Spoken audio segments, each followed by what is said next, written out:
Metro Evangelización 3000. En la Biblia encontramos el gran desafío evangelístico que han representado las ciudades a quienes desean hacer suya la orden de ir y predicar el Evangelio. En la actualidad, la mayoría de personas viven en las grandes metrópolis. Debemos aceptar que hoy podemos predicar a cientos, miles y millones de personas que están a nuestro alrededor. Y esto lo podemos hacer con planes muy abarcantes que nos desafíen a una obra mayor. Ya están listos los peces, ya están listas las redes, solo faltan los pescadores. Presentamos Metro Evangelización 3000. Todos pueden hacer algo en esta obra. En estas reuniones hogareñas presentamos a Cristo a las familias. Metro Evangelización 3000, donde más de 125 ciudades serán impactadas por el mensaje de salvación de la verdad presente. Únete, acércate y forma parte de este magno evento. Abre tu hogar y sed de gran luz. El Señor está esperando por ti. Bienvenido nuevamente a este segmento. Hoy trataremos acerca de una relación de pacto que el Señor quiere hacer contigo y conmigo. Y el Señor quiere, en esta relación de pacto, quiere que realmente nosotros le entreguemos nuestro corazón. Vamos a orar. Padre Santo, gracias por tus expresiones de amor, gracias por tus cuidados que has tenido con nosotros, aún siendo infieles. Tú has mostrado tu misericordia y nos has extendido todavía un periodo de gracia para venir al arrepentimiento. Señor, perdónanos y de hoy en adelante ayúdanos a caminar siempre viendo al invisible y guardando sus mandamientos. En Cristo Jesús lo agradecemos. Amén y amén. Muy bien, hermanos, hoy vamos a hablar la relación, una relación de pacto. ¿Qué es una relación de pacto? Es una evidencia entre dos personas. Eso es lo que es una relación de pacto. Yo me comprometo a hacer esto a cambio de esto. Y Dios, eso es lo que hizo Dios, una relación de pacto. Para poder entender la relación del pacto, vamos a hablar acerca del arrepentimiento. ¿Qué es arrepentimiento? Bueno, escuche esto. A medida que el amor de Dios por el hombre va en aumento, éste comprende cuánto ha herido el corazón del Salvador. La pregunta es, ¿amamos a Dios? Es una pregunta. Yo le voy a decir a usted, yo fui confrontado con esta pregunta. Me dicen, pastor, ¿usted ama a Dios? Y yo le digo, hey, ¿qué le pasa? ¿Qué pasa, hombre? Y me dice, ¿realmente usted ama a Dios? Y yo le digo, por supuesto que amo a Dios. Y me vuelven a preguntar otra vez, ¿usted realmente ama a Dios? Y yo le digo, por favor, ¿a qué viene la pregunta? Esa misma confrontación lo tuvo el apóstol Pedro. El Señor Jesús lo confronta. Yo fui confrontado por un siervo de Dios. Porque sabes una cosa, si yo amo a Dios, guardo sus mandamientos. Lo leímos en San Juan. Si yo amo a Dios, yo guardo sus mandamientos. Y sabe una cosa, yo no guardaba los mandamientos de Dios, San Juan 14:15. Si me amáis, guardad mis mandamientos.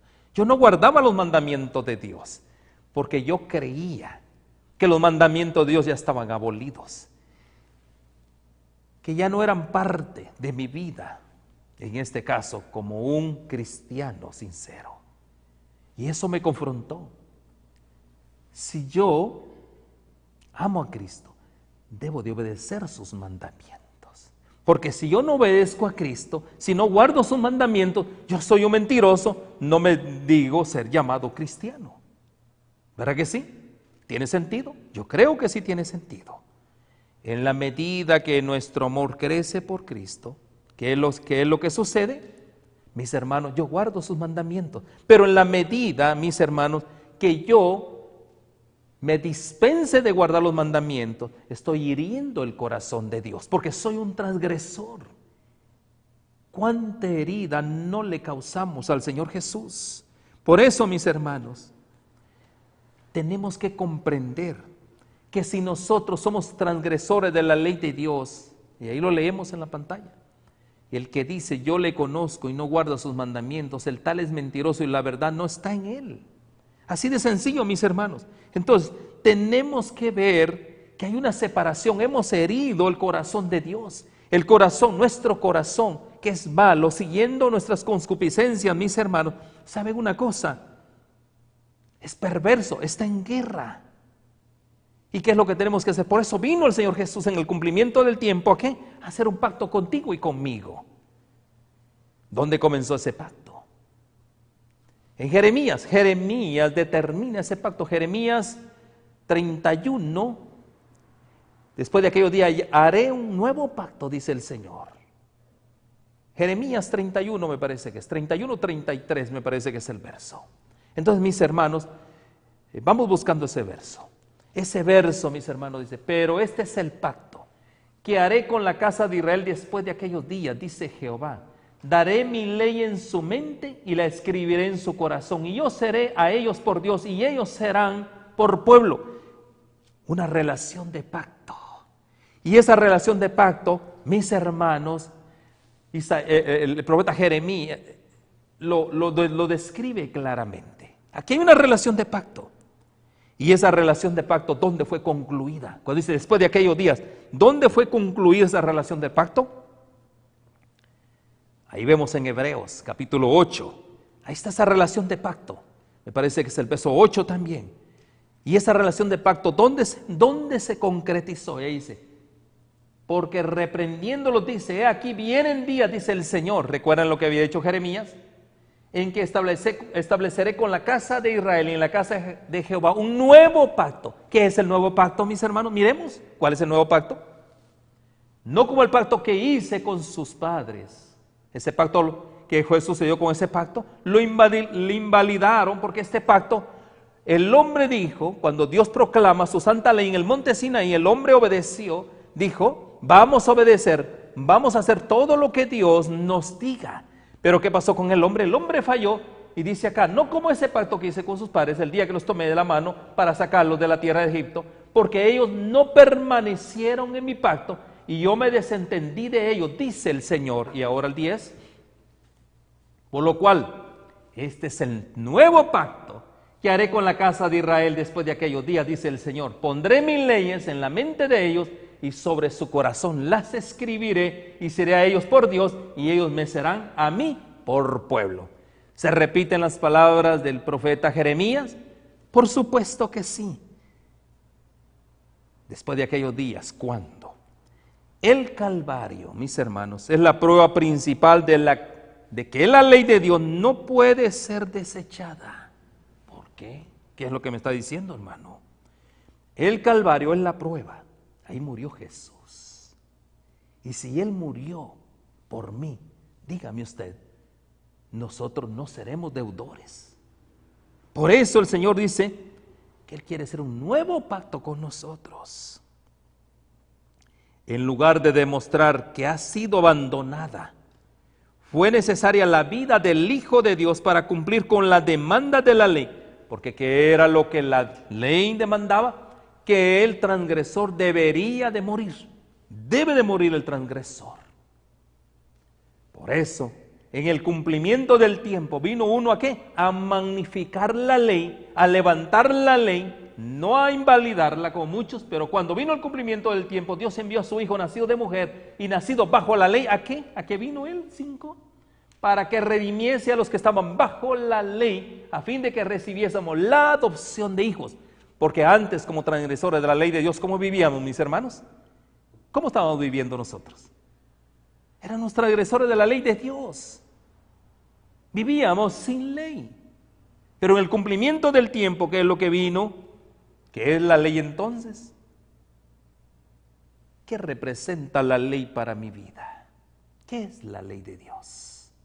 Mis hermanos, nosotros hemos visto que en lugar que esa ley, como muchos dicen que ha sido abandonada, pero ¿cómo pudo haber sido abandonada esa ley? ¿Verdad? Porque ahí está, ¿qué es la ley para nosotros? Es nuestro ayo. ¿Y qué es el ayo? El que te cuida, que te protege. ¿Para qué? Para llevarnos a Cristo a fin de que fuésemos justificados. ¿Por qué? Por la fe en Él, en Cristo Jesús. Eso es lo que es la ley.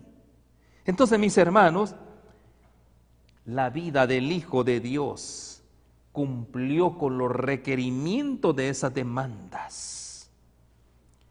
La pregunta es, si se pudiera pasar por alto la ley, como algunos quisieran que creyésemos en eso, entonces el Calvario sería tan solo un drama sin significado para mi vida.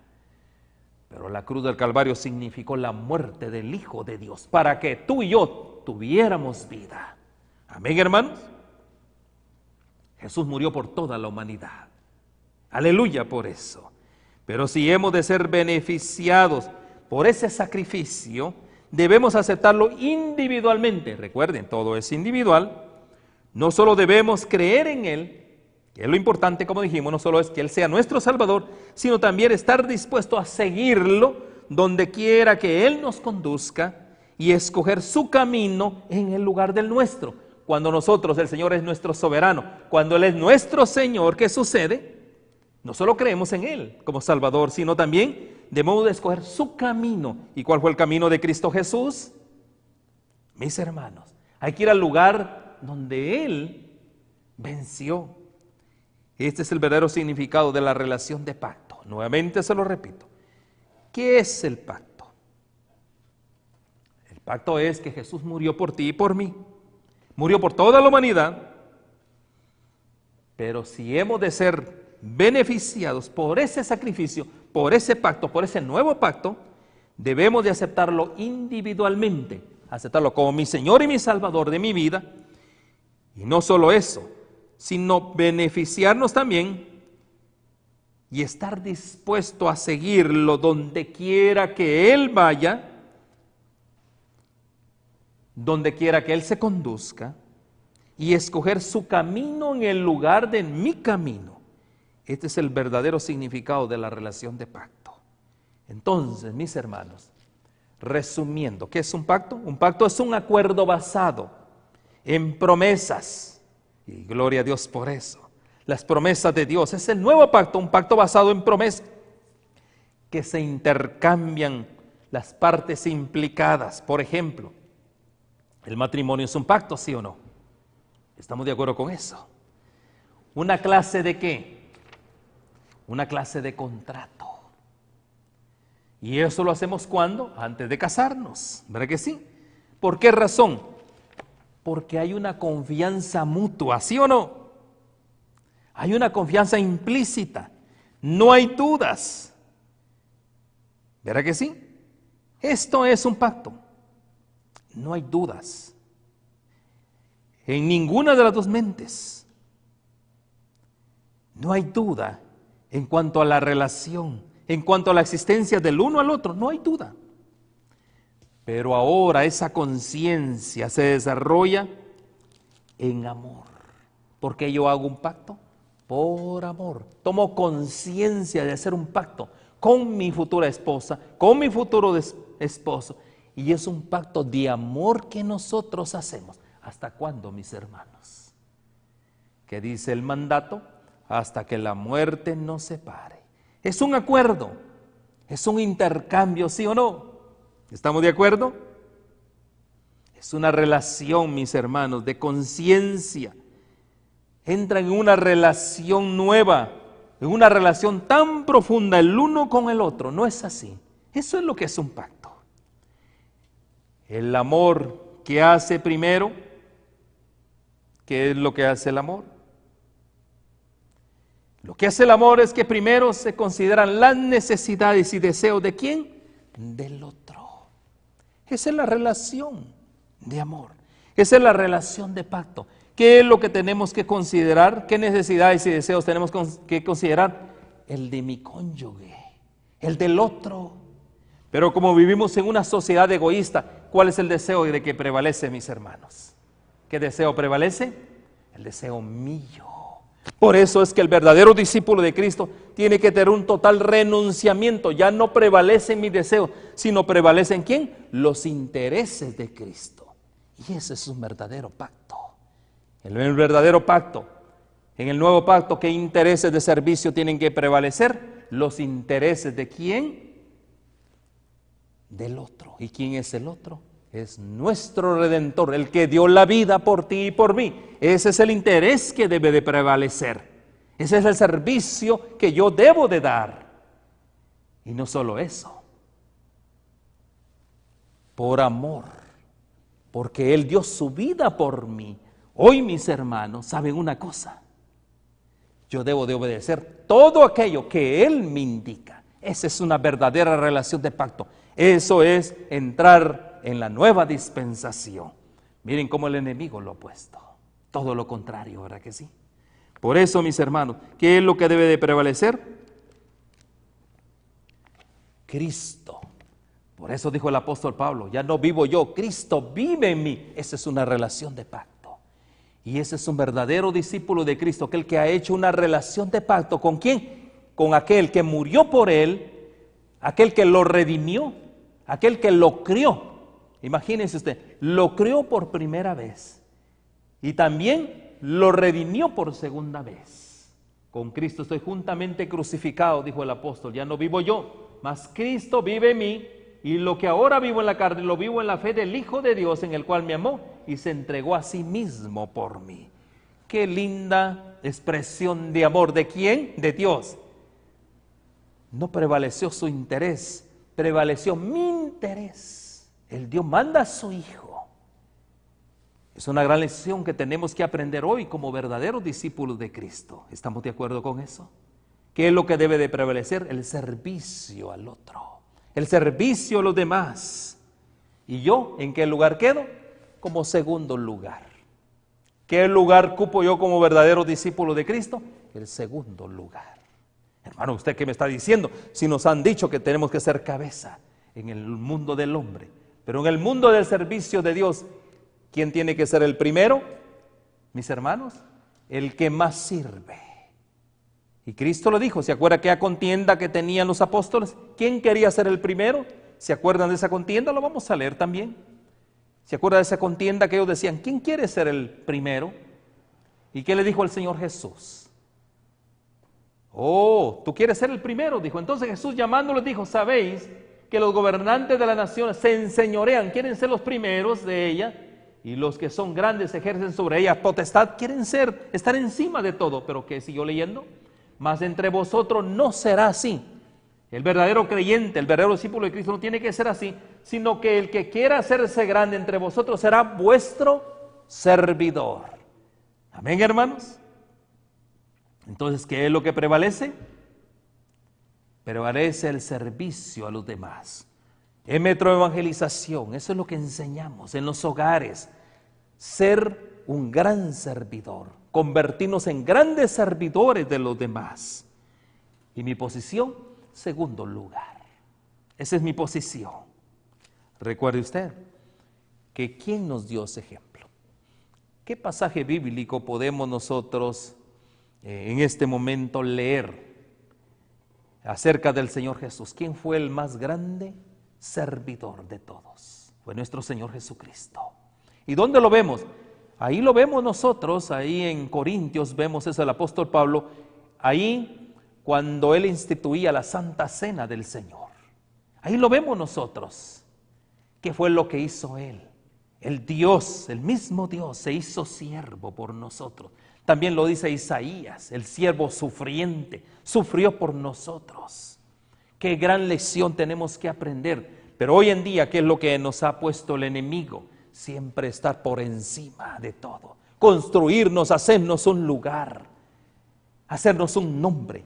Eso es lo que el mundo hoy desea, hacerse un nombre. Pero mis hermanos, no es hacernos un nombre, sino que prevalezca ¿quién? El nombre de Cristo Jesús. ¿Qué es un verdadero discípulo de Cristo? ¿Qué es lo que tiene que hacer? Ahí dice, ¿no? En Isaías 52:13, aquí mi siervo será prosperado, será engrandecido y exaltado y será puesto muy en alto. ¿Por qué razón? Porque es el siervo sufriente, es el siervo de siervos. Amén, hermanos. Como se asombraron de ti muchos, de tal manera fue desfigurado de los hombres su parecer y su hermosura, más que los hijos de los hombres. ¿Por qué razón? Estaba dando la vida por ti y por mí. Yo creo que no hemos llegado a ese punto nosotros, dar la vida por nuestro hermano. Pero si hay necesidad, mis hermanos, de hacer eso, el discípulo lo tiene que hacer, dar la vida por su hermano. Y si hoy no lo estás haciendo, ¿qué es lo que tenemos que hacer? Hoy más que nunca tenemos que enarbolar la bandera del príncipe Emmanuel, el siervo de siervo. ¿Para qué?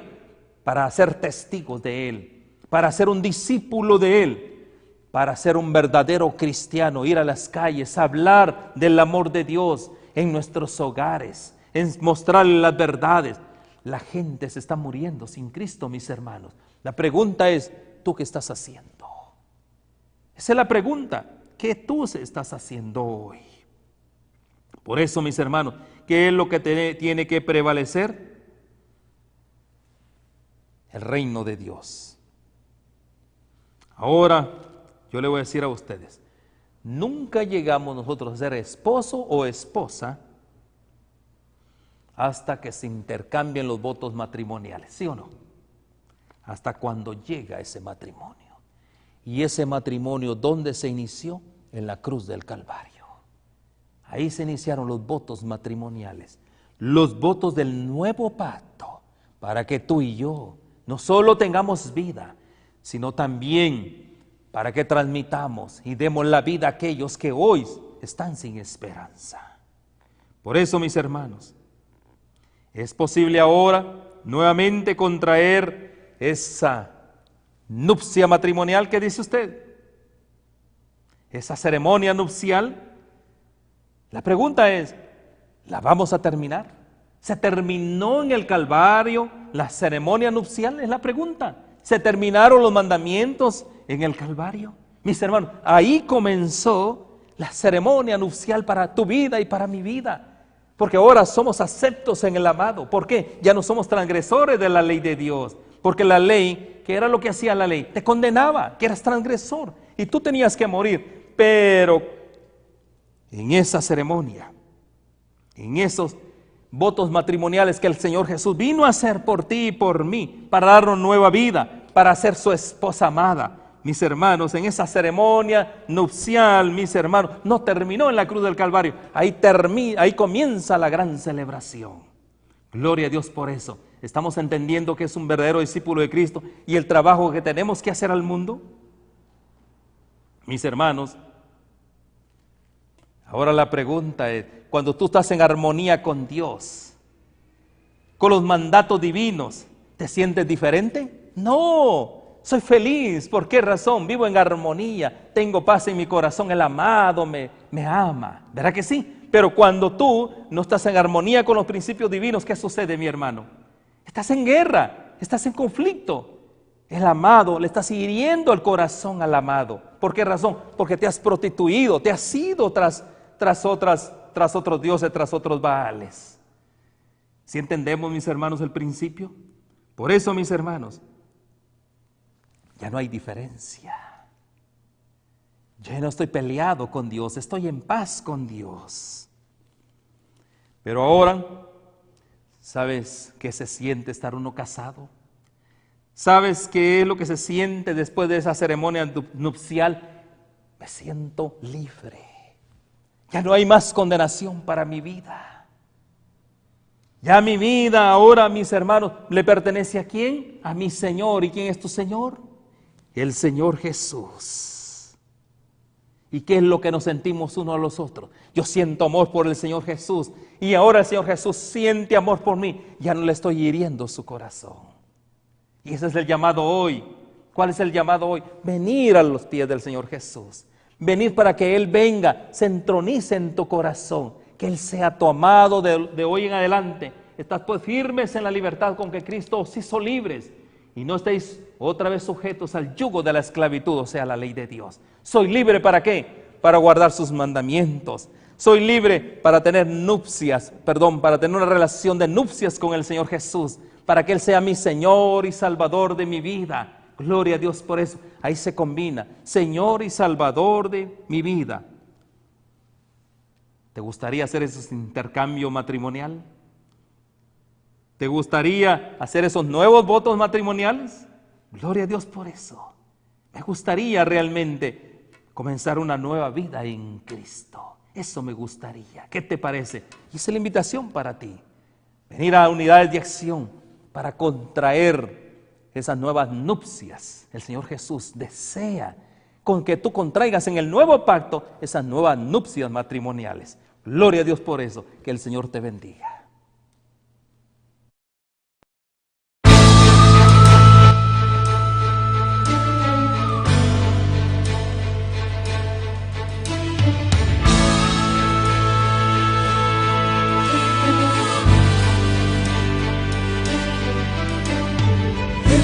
Penumbras invaden el largo camino que hemos osado un día seguir, con rumbo al cielo. Y muchos son los que pierden el rumbo cargados en la noche oscura de su distracción, asfixiando el tiempo. Es momento de alzar nuestros faros y brillar. Levántate y resplandece, toma el yelmo de la salvación. Llena tu lámpara con aceite y ven conmigo. Grande es la viña y pocos son los obreros dispuestos a ir. Dios te acompañará, te sostendrá.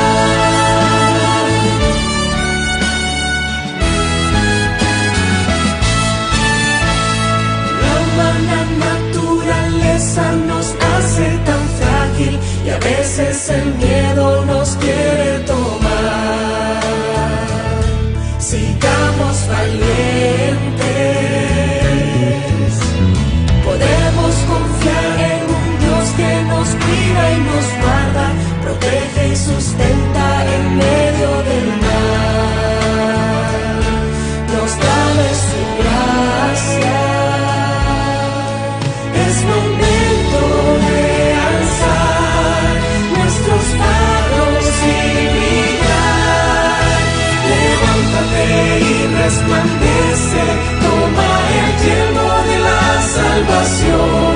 Llena tu lámpara con aceite y ven conmigo. Grande es la viña y pocos son los obreros dispuestos a ir. Dios te acompañará.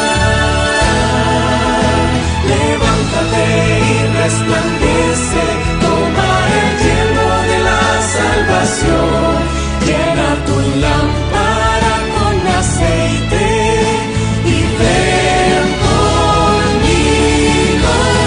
Grande es la viña y pocos son los obreros dispuestos a ir. Dios te acompañará, te sostendrá. Dios te acompañará, te sostendrá.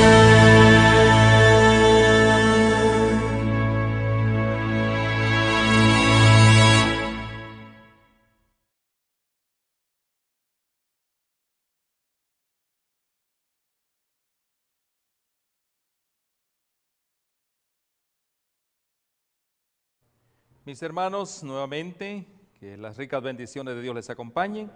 Y hoy estamos hablando acerca de la relación de pacto. Y en el segmento anterior hablamos que Cristo Jesús en el Calvario dio la vida por ti y por mí. Es la expresión de amor más grande de todo ser humano. Y recuerden, no es como muchos dicen. En esa relación de pacto, Cristo, alguien dio la vida por ti.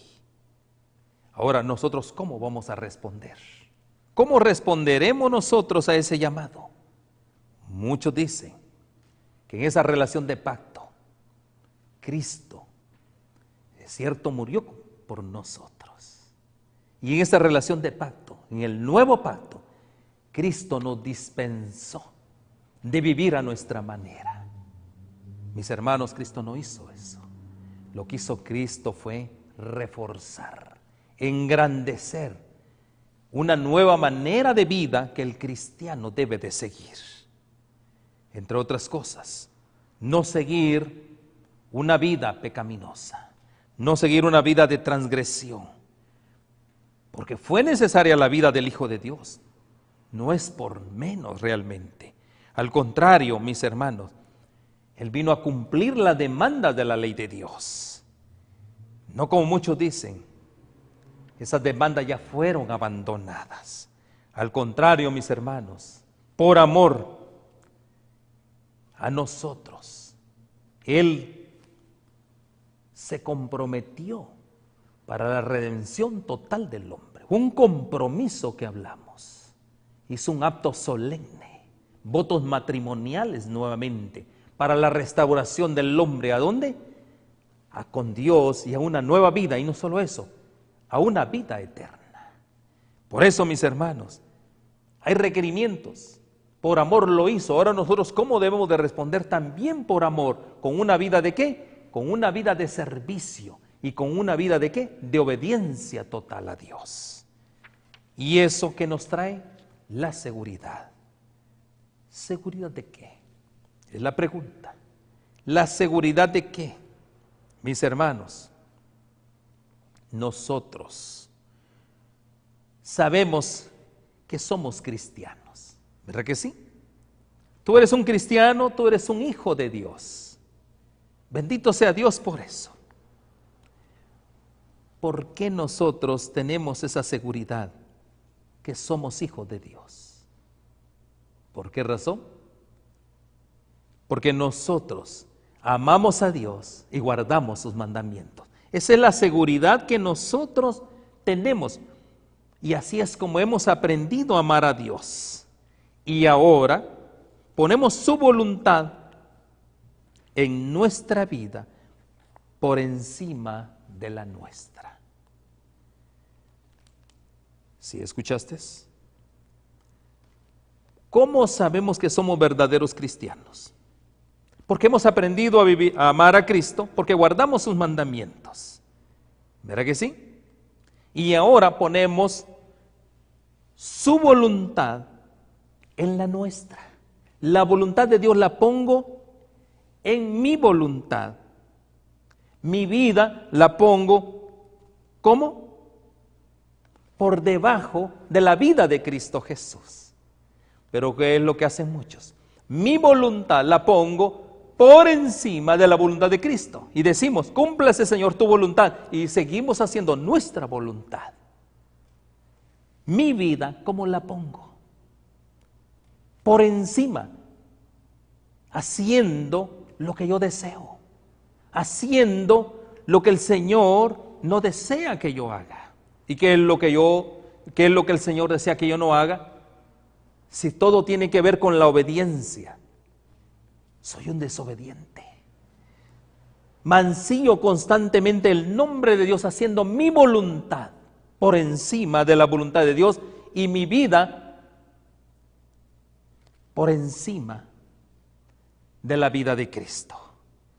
¿Será que, y la pregunta es esta, ¿será que tú ya diste la vida por otro? Tú puedes poner la vida por encima de otro cuando tú ya diste la vida por otro.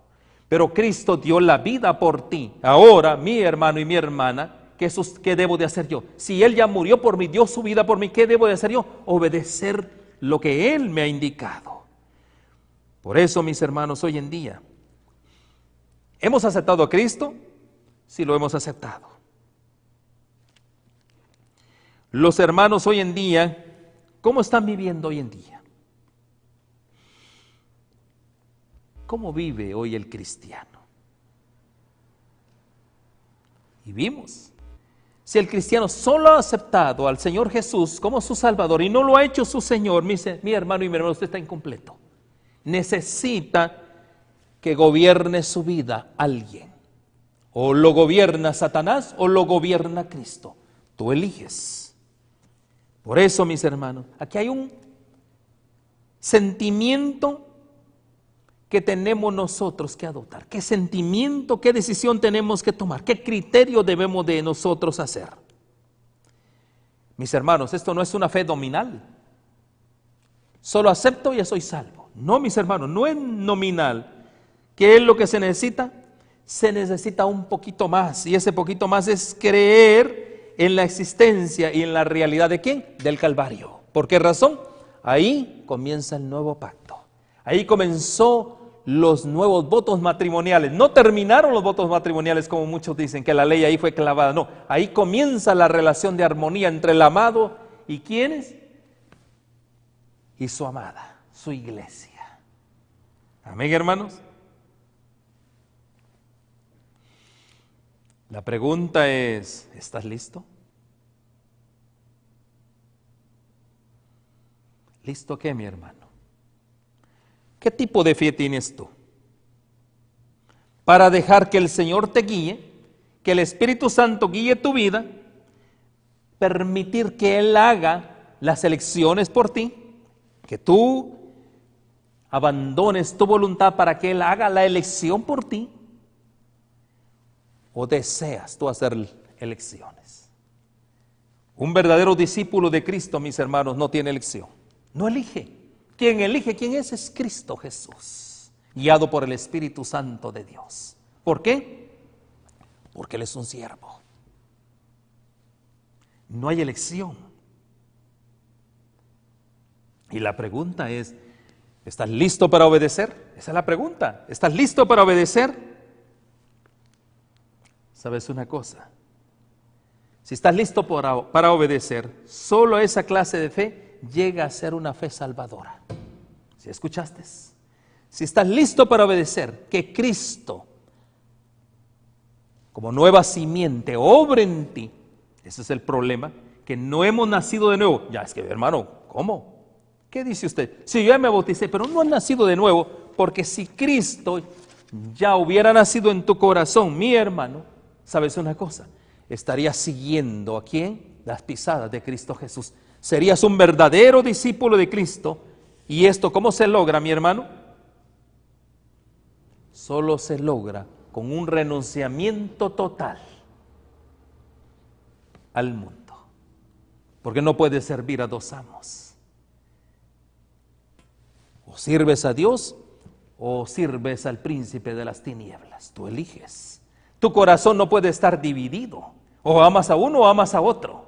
O amas al que dio la vida por ti, a tu Señor y Salvador, o bien eliges a quién, a Satanás, el que ha destruido tu vida y también quiso destruir mi vida. Pero gloria a Dios por eso, que el Señor no le permitió. Porque Él tenía un gran plan para tu vida y para mi vida. ¿Cuál es ese plan? Que te conviertas en un verdadero discípulo de Cristo. Ese es el plan de Dios, que te conviertas en un verdadero discípulo de Cristo. Y eso es lo que es la fe salvadora. Amén, hermanos. ¿Quién va a guiar de hoy en adelante tu vida? ¿Vas a permitir que Él haga elecciones por ti? Esa es la fe salvadora. Amén. Entonces, mis hermanos, no es suficiente creer acerca de Cristo, no es suficiente. ¿Tenemos que creer en Él? Por supuesto que sí.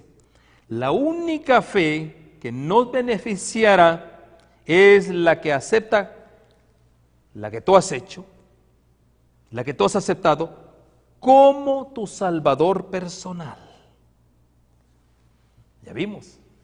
Tercer principio que estamos aprendiendo hoy. El Señor Jesús como mi Salvador, fue un primer punto. Segundo punto, el Señor Jesús como mi Señor. Y el tercer punto hoy en día es el Señor Jesús como mi Salvador personal. Mi hermano, ¿qué quiere decir el Señor? Si Él es mi Salvador, Él es mi Salvador personal, es el Señor de mi vida, es el amo de mi vida, ¿será?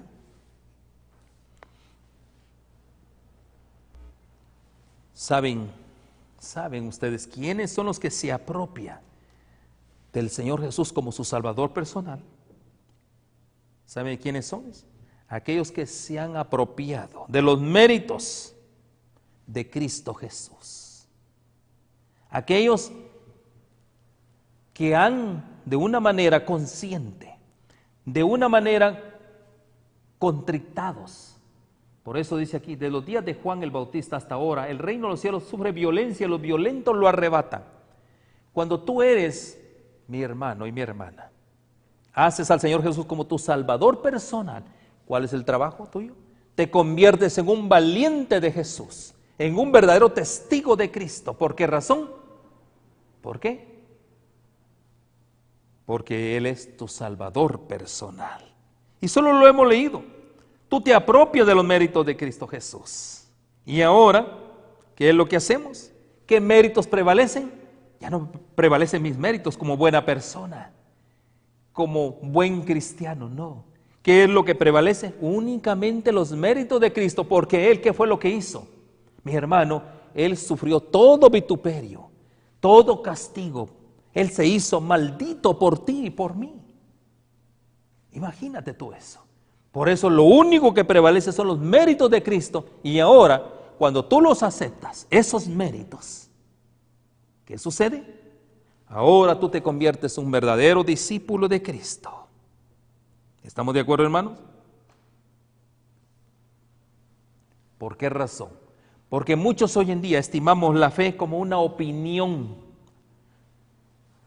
Así la tomamos nosotros. ¿Qué opinas de Cristo? No, Él es mi Salvador y yo ya estoy salvo en Él. Pero no lo has hecho el Señor de tu vida. Y no lo has hecho el Señor personal de tu vida. Pero la fe salvadora, mis hermanos, es una transacción. ¿Sí entendió? Es una transacción. Y vimos que era una transacción. Acuerdos. El Señor Jesús da la vida por ti. ¿Y cómo vas a responder tú? En obediencia, por amor, guardando sus mandamientos. Esa es una transacción. Sencillo. Eso es lo que es el Evangelio. Yo acepto al Señor Jesús para seguir transgrediendo la ley de Dios, por supuesto. No has hecho nada. Simplemente es una fe nominal, pero la verdadera fe salvadora, ¿qué es? Yo acepto al Señor Jesús como mi Salvador. Acepto al Señor Jesús como mi Señor para vivir conforme a lo que Él me ha determinado. Y ahora también acepto al Señor Jesús como mi Salvador personal y la transacción queda completa. Por eso todos aquellos que reciben a Cristo se unen a Dios por un pacto. Aquí está. ¿Y cuál es ese pacto? Cuando tenemos una fe verdadera, mis hermanos, eso es lo que se convierte en vida para mi vida. Tener una fe verdadera. Y eso es lo que nosotros siempre, mis hermanos, procuramos en los grupos pequeños. Que la gente entienda que es una fe salvadora, porque esa fe, si entendemos que es una fe salvadora, mis hermanos, eso es lo que es la verdadera vida. Ahora, cuando tú entiendes esto, haces todo por la causa de Cristo, hasta incluso dar la vida por tu Señor. ¿Verdad que sí? El apóstol Pedro tuvo esa experiencia. Él no había tenido esa experiencia todavía, lo negó. Pero cuando Él lo aceptó como su Señor y Salvador, primero como su Salvador, segundo como su Señor de su vida y tercero, cuando Él fue, podría decirse, puesto a prueba, lo hizo su Señor personal y le dijo, tú sabes, Señor. Cuando tú le digas a Dios, tú sabes mi camino, tú sabes mis propósitos, tú sabes mis planes. Cuando le digas al Señor esto, ¿sabes una cosa? ¿Qué es lo que estás haciendo? Estás renunciando a lo tuyo y poniéndolo en las manos de Dios. ¿Qué hizo el apóstol Pedro? Tú sabes, Señor, le dijo. Renunció. Porque ya no tenía otra opción, lo encajonó. Él ya no pudo responder de otra manera. Y le dijo nada más, tú sabes, Señor, porque tú conoces mi corazón. Renunció totalmente. ¿Y cuál fue la respuesta del Señor? Le dijo, apacienta mis ovejas. Se lo podemos leer. Apacienta mis ovejas. ¿Por qué le dijo apacienta mis ovejas? Porque estaban en soberbia. Y le dijo por tercera vez, Simón, hijo de Jonás, ¿me amas? Pedro se entristeció de que le dijese la tercera vez, ¿me amas? Y le respondió, Señor, tú lo sabes todo. Tú sabes que te amo.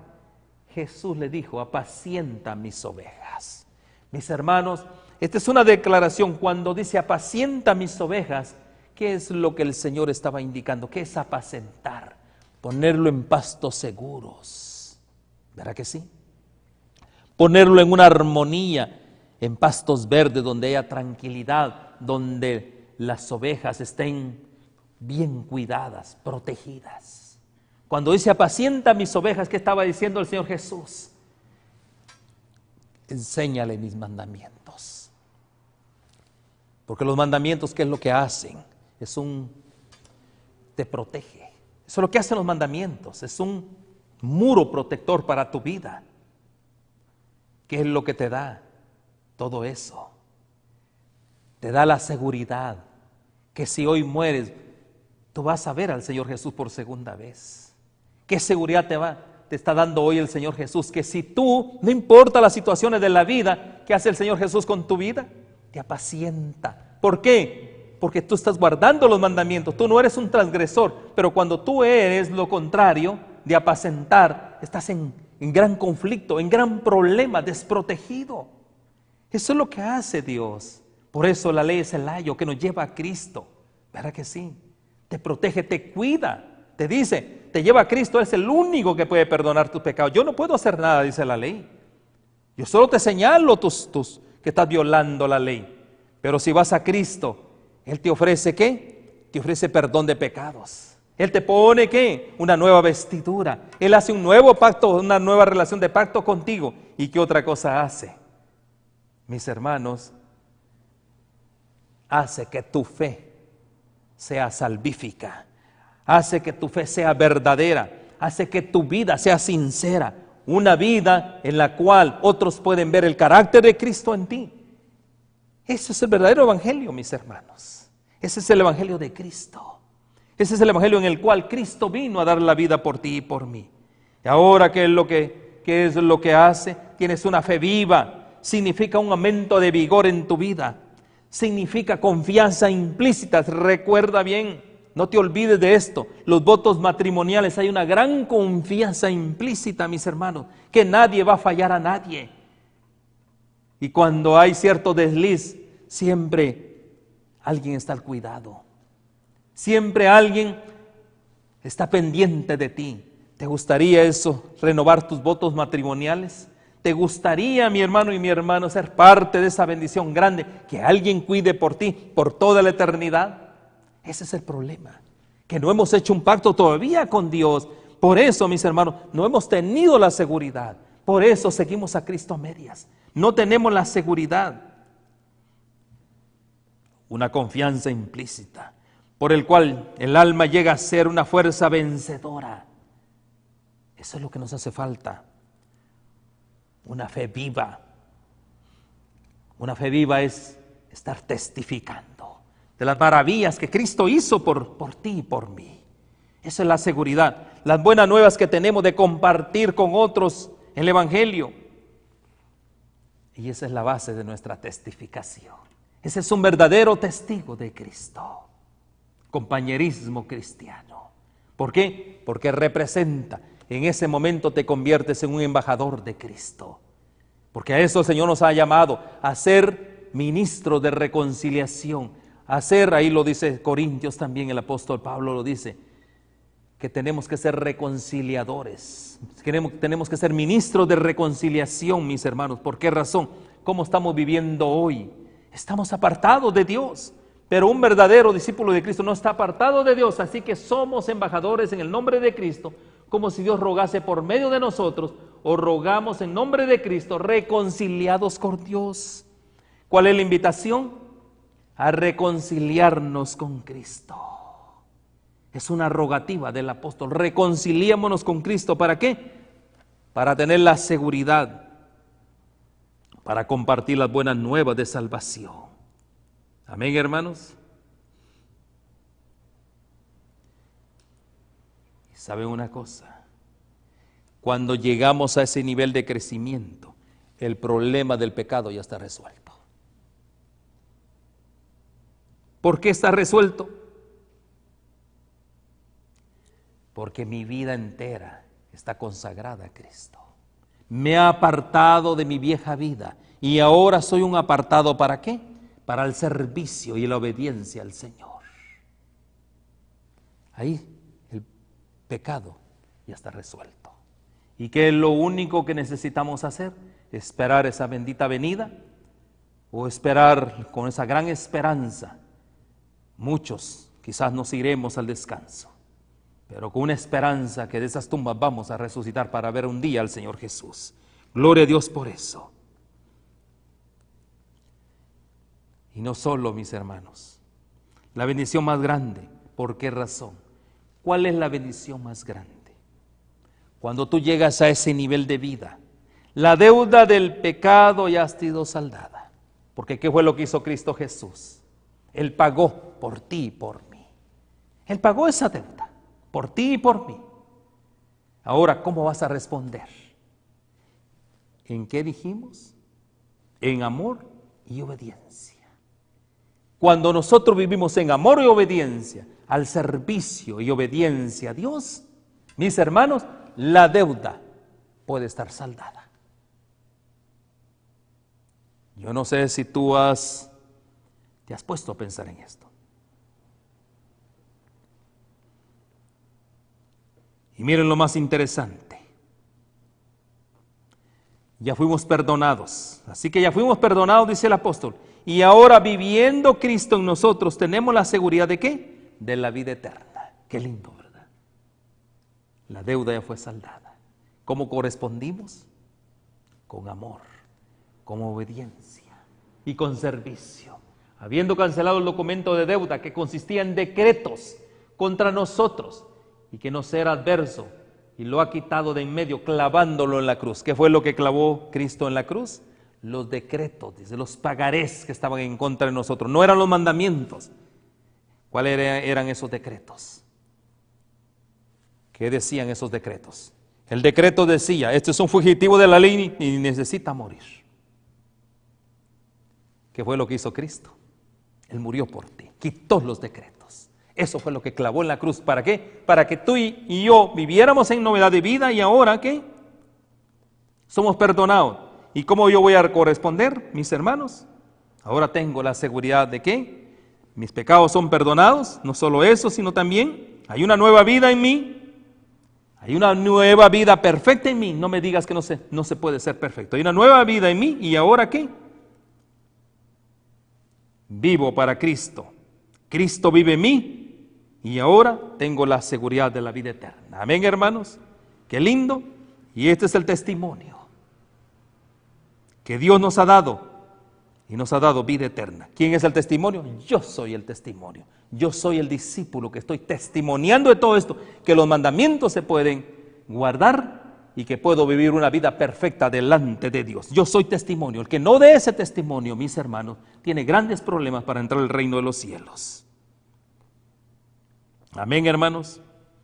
Y termino con esto. Primera de San Juan, capítulo 5 y verso 11.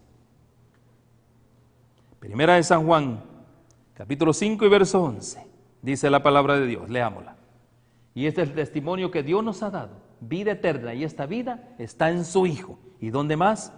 En cada cristiano. Cada cristiano que ha aceptado la muerte vicaria de Cristo y le ha entregado su vida para que la gobierne día tras día, puede sentirse feliz en el conocimiento de que ya no está más bajo la penalidad de la muerte, ya no está bajo la ley de Dios, sino que puede reclamar como suya propia la vida sin fin de Jesús que Él ha hecho posible. El que oye mi palabra y el que cree al que me envió tiene vida eterna y no vendrá a condenación, mas ha pasado de muerte a vida. Esa es la promesa de Dios. Que el Señor te bendiga, mi hermano y mi hermana, y Dios permita que tú escuches la palabra de Dios hoy. Y te invito para los grupos pequeños ahí en Metro Evangelización. Que el Señor te guarde.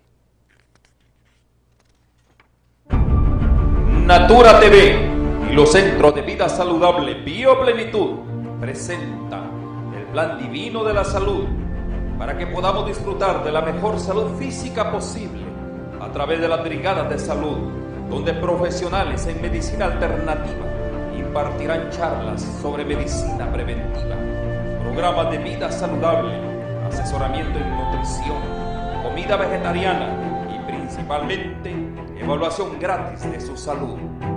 experimentaremos juntos la plenitud de las riquezas del amor, la sabiduría y el conocimiento de Dios a través de las leyes de la salud. Venga y forma parte de una gran comunidad saludable.